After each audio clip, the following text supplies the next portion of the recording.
Size soruyorum, Müge Anlı yerine orada bir Kürt sanatçı olsaydı. Merhaba kardeşler, kanalımıza hoş geldiniz. Bugün yeni bir videoda karşınızdayım.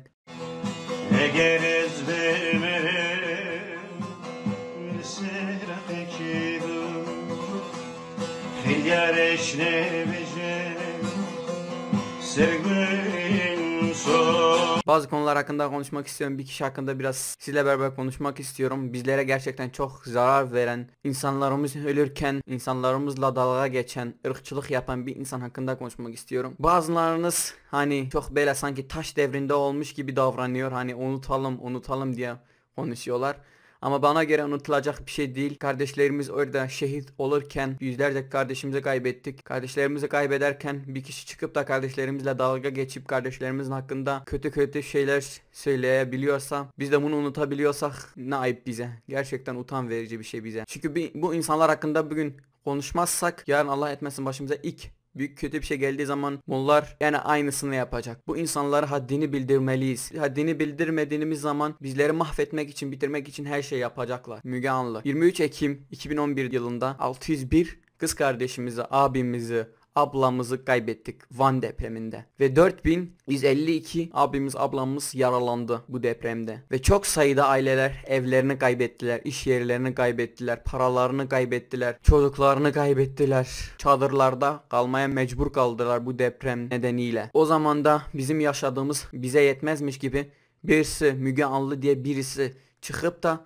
oralarda bizim ablalarımızla, abilerimizle, analarımızla, oradaki bulunan analarımızla, bacılarımızla dalga geçti ve onlara olan şeyden mutlu oldu. Bu kişi maalesef şu anda televizyonda bizler Kürt halkı olarak milyonlarca para kazandırıyoruz o kadına, o ırkçı kadına. Orada yüzlerce insan hayatını kaybederken mutlu olan bir kişiye milyonlarca para kazandırıyoruz. Kürt diline, Kürt milletine, Kürt analara, babalara düşman olan bir insana milyonlarca para şimdiye kadar kazandırıyoruz ona.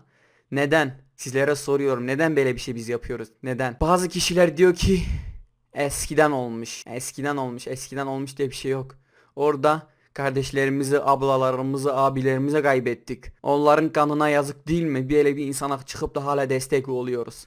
Yazık değil mi böyle bir insana hala televizyona çıkmasına susuyoruz? Yazık değil mi? Yazık değil mi size soruyorum. Yüzlerce aileler çadırlarda kalmaya mecbur kaldılar. Yüzlerce kardeşimiz, Kürt kardeşlerimiz evsiz kaldılar. İş yerlerini kaybettiler. Paralarını kaybettiler. Çocuklarını kaybettiler. Bu kişi çıkıp da televizyonda böyle bir şekilde orada bulunan insanlarla dalga geçti. Ve maalesef biz hala para kazandırıyoruz onlara. Size soruyorum, Müge Anlı yerine orada bir Kürt sanatçı olsaydı, Allah etmesin tabi böyle şeyler bize kesinlikle yakışmaz. Böyle şeylere daima karşıydık. Kim olursa olsun Kürdiyle, Türkiyle, Arabiyle.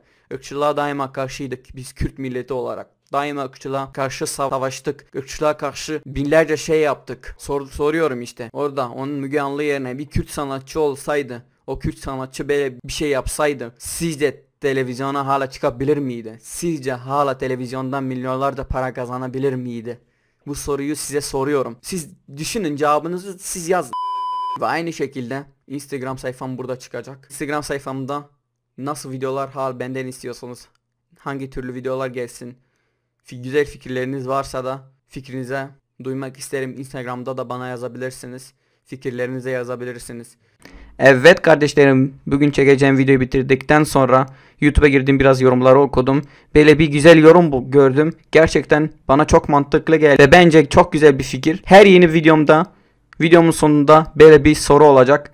Sizlerden aynı şekilde cevabını bekliyorum. Soracağım sorular çok kolay olacak ve bu soruya doğru cevap veren kişiler yeni videomda isimleri geçecek. Düşünsene, Yılmaz Güney'sin. Çirkin kralsın. Peşinde milyonlar. Videonun sonuna geldim. Videom bu kadardı. Allah'a emanet olun. Sizi çok seviyorum. Görüşmek üzere. Bay bay.